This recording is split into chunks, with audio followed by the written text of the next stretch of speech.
সকালে ঘুম থেকে ওঠার পর আপনার কি কখনো শরীর ভারী ভারী মনে হয়েছে? সারা রাত ঘুমানোর পরেও কি আপনার ক্লান্তি থেকে যায়? আর সবচেয়ে অদ্ভুত ব্যাপার হলো সকালে আপনার খিদেও পায় না।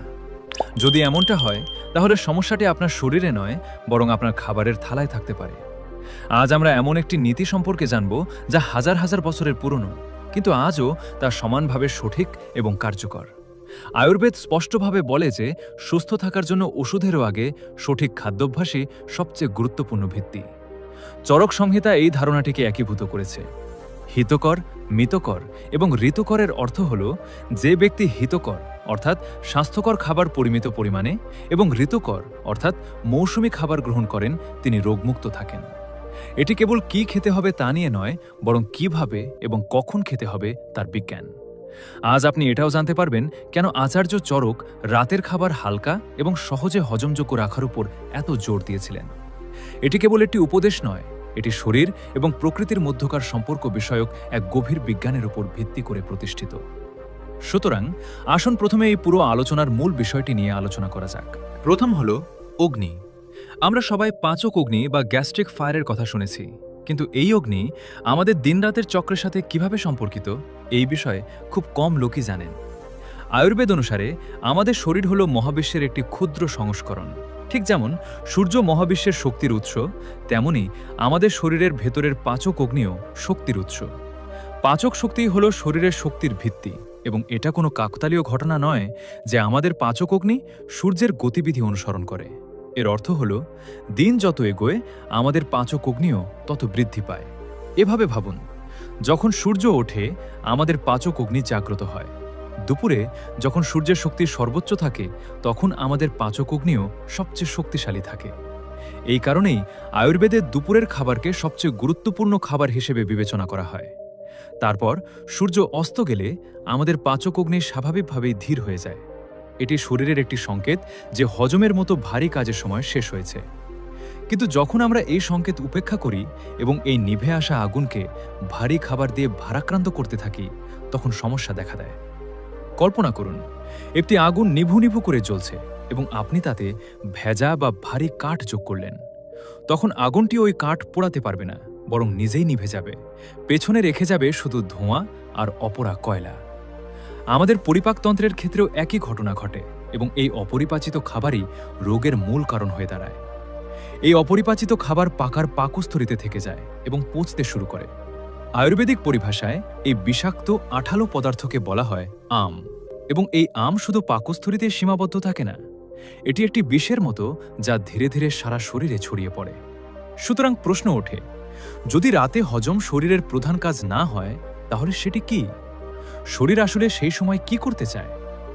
আয়ুর্বেদ এই প্রশ্নের উত্তরে বলে যে রাত হলো পরিচর্যা এবং মেরামতের সময়। দিনের ব্যস্ততা, কর্মব্যস্ততা এবং মানসিক চাপের কারণে কোষ, কলা এবং অঙ্গ প্রত্যঙ্গের যে ক্ষয়ক্ষতি হয়, শরীর রাতে, বিশেষ করে গভীর ঘুমের সময়, তা মেরামত করে। আমাদের লিভারের মতো অঙ্গগুলো শরীর থেকে বিষাক্ত পদার্থ দূর করে, নতুন টিস্যু গঠিত হয়, হরমোনের ভারসাম্য বজায় থাকে। এই সমস্ত কাজের জন্য শক্তির প্রয়োজন হয়, এবং এখানেই শরীরের মধ্যে দ্বন্দ্বের সৃষ্টি হয়। যখন আমরা গভীর রাতে ভারী খাবার খাই, তখন ব্যাপারটা এমন হয় যেন আমরা আমাদের গাড়ি সার্ভিস করতে আসা মেকানিককে গাড়ি চালানোর দায়িত্ব দিয়ে দিয়েছি। রাতে ভারী খাবার খেলে ঠিক এটাই ঘটে। শরীরের অত্যাবশ্যকীয় শক্তি এক উভয় সংকটে পড়ে যায়, এর অগ্রাধিকার বদলে যায়। শরীরকে তার সমস্ত শক্তি ভারী খাবার হজম করার কঠিন কাজে ব্যয় করতে হয়, ফলে নিজেকে মেরামত করার গুরুত্বপূর্ণ কাজটি বাদ পড়ে যায়। এই সংগ্রাম এবং উভয় সংকটে খাবার যেমন সঠিকভাবে হজম হয় না, যার ফলে আম তৈরি হয়, তেমনি শরীরও সঠিকভাবে মেরামত হয় না, এবং আমরা এর পরিণতি পরের দিন সকালে দেখতে পাই। সকালে ঘুম থেকে ওঠার পর সতেজ এবং প্রাণবন্ত বোধ করার পরিবর্তে আমরা শরীরে ভার এবং ক্লান্তি অনুভব করি। কখনো কখনো আমাদের একেবারেই খিদে পায় না, যা একটি স্পষ্ট লক্ষণ যে রাতের খাবার এখনও হজম হয়নি এবং শরীরের ভেতরে আম তৈরি করছে। চরক সংহিতায় আমা থেকে সৃষ্ট সমস্যার একটি দীর্ঘ তালিকা রয়েছে।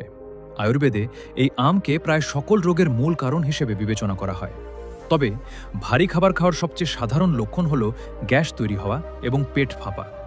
এটি ঘুমের উপরও প্রভাব ফেলে।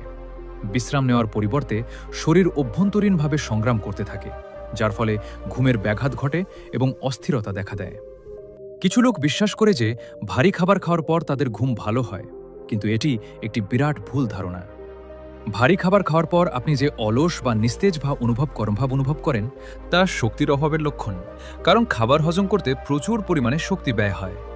এটি গভীর আরামদায়ক ঘুম নয়, এটি এক ধরনের ফুড কোমা, যেখানে শরীর বিশ্রাম না নিয়ে বরং আরও ক্লান্ত হয়ে পড়ে।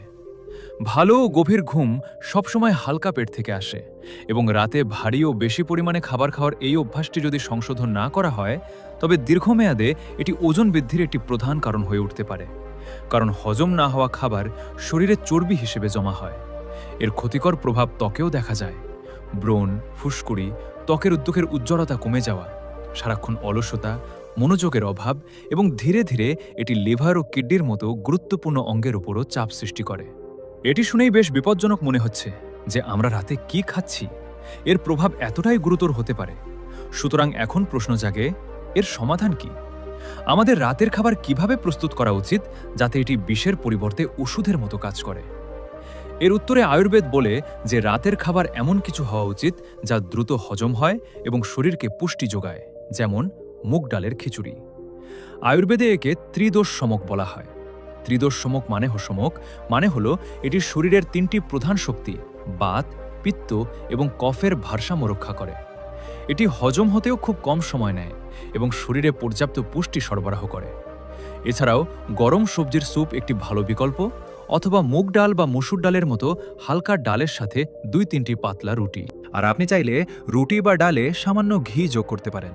যদিও আজকাল একটি সাধারণ ভুল ধারণা প্রচলিত আছে যে ঘি ভারী।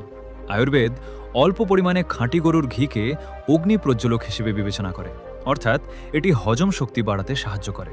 তবে শর্ত হলো এর পরিমাণ পরিমিত হতে হবে, এবং সবচেয়ে গুরুত্বপূর্ণ হলো খাবারটি সর্বদা গরম ও সদ্য প্রস্তুত হতে হবে। আয়ুর্বেদে বাসি খাবার ভালো বলে বিবেচিত হয় না। সুতরাং প্রশ্ন ওঠে, রাতে কোনো ধরনের খাবার সম্পূর্ণরূপে পরিহার করা উচিত? ভাজা, পরিশোধিত ময়দার এবং অতিরিক্ত মিষ্টি খাবার শরীরের জন্য বিষের মতো। রাজমা, ছোলা এবং কালো ছোলা জাতীয় ভারী ডাল হজমের জন্য খুব শক্তিশালী অগ্নির প্রয়োজন হয়, যা রাতে আমাদের থাকে না। দই, যা শীতল ও ভারী প্রকৃতির, তা রাতে পরিহার করা উচিত। এবং সবচেয়ে গুরুত্বপূর্ণ হল, খাবার যতই হালকা এবং পুষ্টিকর হোক না কেন, তা বেশি পরিমাণে পরিহার করা উচিত। সুতরাং যখন এই নিয়মগুলি অনুসরণ করা হয় এবং রাতে হালকা খাবার খাওয়া হয়, তখন শরীরে 3টি প্রত্যক্ষ এবং অলৌকিক প্রভাব দেখা যায়। প্রথমত এবং সর্বাগ্রে, পাচন শক্তি ভারসাম্যপূর্ণ থাকে। যখন পাচনতন্ত্রের উপর অতিরিক্ত চাপ পড়ে না, তখন এটি দক্ষতার সাথে কাজ করে, যার ফলে ঘুম থেকে ওঠার পর স্বাভাবিক ক্ষুধা লাগে, যা সুস্বাস্থ্যের প্রথম লক্ষণ। দ্বিতীয়ত, শরীর দক্ষতার সাথে নিজেকে মেরামত করে। যখন শরীরের শক্তি হজমের মতো ভারী এবং জটিল কাজে নষ্ট হয় না, তখন এটি সেই শক্তিকে শরীর পুনর্গঠনে ব্যবহার করে। ফলস্বরূপ ঘুম থেকে ওঠার পর শরীর ভারী লাগার পরিবর্তে সতেজ এবং উদ্যমী বোধ হয়। তৃতীয় এবং সবচেয়ে গুরুত্বপূর্ণ সুবিধাটি হল ঘুম। ঘুম আরও গভীর এবং আরামদায়ক হয়। একটি তত্ত্ব আছে যে যখন পেট শান্ত থাকে, তখন মনও শান্ত থাকে। রাতে হালকা খাবার খাওয়া শরীরে শান্তি এবং স্থিতিশীলতা নিয়ে আসে, যা অলৌকিকভাবে ঘুমের মান উন্নত করে, এবং গভীর ঘুম নিজেই সবচেয়ে শক্তিশালী ঔষধ। সুতরাং মূল কথা হলো, কি খাবেন তা কেবল গুরুত্বপূর্ণ নয়, বরং কখন এবং কতটা খাবেন তা সম্ভবত আরও বেশি গুরুত্বপূর্ণ। এখানে আমরা 3টি সহজ নিয়ম নিয়ে আলোচনা করব। জীবনে এই নিয়মগুলো মেনে চললে তা উল্লেখযোগ্য পরিবর্তন আনতে পারে। প্রথম নিয়মটি হল সময়ের নিয়ম। সূর্যাস্তের খুব বেশি পরে খাবেন না। আদর্শগতভাবে সূর্যাস্তের 2 থেকে 3 ঘন্টার মধ্যে রাতের খাবার খাওয়া উচিত। প্রশ্ন ওঠে, আজকের এই ব্যস্ত জীবনযাত্রায় এটা কিভাবে সম্ভব? যারা কাজ থেকে দেরিতে বাড়ি ফেরেন, তাদের জন্য এই নিয়মটি প্রায় অসম্ভব বলে মনে হয়। তাই একটি মধ্যপন্থা খুঁজে বের করতে হবে। যদি কেউ রাত 9টা বা 10টায় বাড়ি ফেরেন, তবে ভারী রুটি, ডাল এবং শাকসবজি খাওয়ার পরিবর্তে তারা হালকা এবং সহজে হজমযোগ্য কিছু খেতে পারেন, যেমন 1 বাটি গরম স্যুপ বা গরম দুধ। সন্ধ্যায় অফিস বা কাজ থেকে বের হওয়ার আগে একটি হালকা পুষ্টিকর জলখাবার খাওয়া যেতে পারে। এটি রাতে অতিরিক্ত ক্ষুধা প্রতিরোধ করবে। মূল নীতিটি হল আপনার ঘুমন্ত পরিপাকতন্ত্রকে ভারী খাবার হজম করার কাজে ভারাক্রান্ত না করা। এবার দ্বিতীয় নিয়মটি নিয়ে কথা বলা যাক, পরিমাণের নিয়ম। রাতের খাবারের পরিমাণ দুপুরের খাবারের পরিমাণের চেয়ে কম রাখুন। আয়ুর্বেদ অনুসারে রাতে আমাদের ক্ষুধার চেয়ে কিছুটা কম খাওয়া উচিত। পাকস্থলী অর্ধেক খাবার 1/4 তরল এবং 1/4 বাতাস দিয়ে পূর্ণ থাকা উচিত। এর কারণটি সহজ, রাতে শরীর বিশ্রাম নেয়, তাই শক্তির প্রয়োজন কম থাকে। তৃতীয় এবং শেষ নিয়মটি হল খাদ্যের গুণগত নিয়ম। এর অর্থ হল খাবার সহজে হজমযোগ্য এবং তাজা হওয়া উচিত। সহজে হজমযোগ্য বলতে এমন খাবারকে বোঝায় যা হজম করার জন্য শরীরকে খুব বেশি পরিশ্রম করতে হয় না, এবং সতেজতার তাৎপর্য অত্যন্ত গভীর। রান্না করার কয়েক ঘন্টার মধ্যে খাওয়া খাবারে প্রাণ বা জীবনী শক্তি থাকে। ফ্রিজে বাসি হয়ে যাওয়া বা মাইক্রোওয়েভে গরম করা খাবার তামসিক গুণ অর্জন করে এবং হজম করা কঠিন হয়ে পড়ে। এটা আশ্চর্যজনক যে হাজার হাজার বছর আগে, যখন আধুনিক বিজ্ঞান ছিল না, তখন আমাদের শিক্ষকেরা মানবদেহ এবং প্রকৃতির মধ্যে এই গভীর সংযোগটি এত নির্ভুলভাবে বুঝতে পেরেছিলেন। নিঃসন্দেহে রাতে হালকা খাবার খাওয়া শুধু একটি পুরনো উপদেশ নয়, এটি প্রকৃতির ছন্দের সাথে তাল মিলিয়ে জীবনযাপনের এক গভীর দর্শন। এটি আমাদের শরীরের নিজস্ব প্রজ্ঞাকে সম্মান জানানোর একটি উপায়। যখন আমরা এই নীতিটি গ্রহণ করি, তখন ছোটখাটো সমস্যাগুলো আপনা আপনিই দূর হয়ে যায়। সুতরাং প্রশ্নটা এটা নয় যে আপনার কি খাওয়া উচিত, বরং প্রশ্নটা হলো আপনি আপনার শরীরের কথা শোনার জন্য সত্যিই প্রস্তুত কিনা। কারণ সত্যটা খুবই সহজ, আপনার স্বাস্থ্য কোনো ওষুধ দিয়ে তৈরি হয় না, বরং আপনার দৈনন্দিন অভ্যাস দিয়ে তৈরি হয়। এবং সেই অভ্যাসগুলোর মধ্যে সবচেয়ে ছোট কিন্তু সবচেয়ে শক্তিশালী পরিবর্তনটি হলো আপনার রাতের খাবারের থালা। আপনি যদি আজ শুধু এই সিদ্ধান্ত নেন যে এখন থেকে আপনার রাতের খাবার হবে হালকা, সময় মতো এবং সুষম, বিশ্বাস করুন, আপনার শরীর আপনাকে ধন্যবাদ জানাবে। ঘুম থেকে ওঠার পর আপনি যে শক্তি, হালকা ভাব এবং স্বচ্ছ মন অনুভব করবেন, তা অলৌকিকের চেয়ে কম কিছু হবে না। কিন্তু প্রকৃত পরিবর্তন তখনই আসে যখন আমরা এই জ্ঞানকে বাস্তবে প্রয়োগ করি। তাই আমি আপনাকে জিজ্ঞাসা করছি, আপনি কি আজ রাতে আপনার রাতের খাবার পরিবর্তন করতে যাচ্ছেন? যদি তাই হয়, তবে এই জ্ঞান আরও বেশি মানুষের কাছে ছড়িয়ে দিতে এখনই এই ভিডিওটি লাইক করুন। এটি এমন কোনো বন্ধু বা পরিবারের সদস্যের সাথে শেয়ার করুন যিনি প্রতিদিন সকালে ক্লান্ত হয়ে ঘুম থেকে ওঠেন।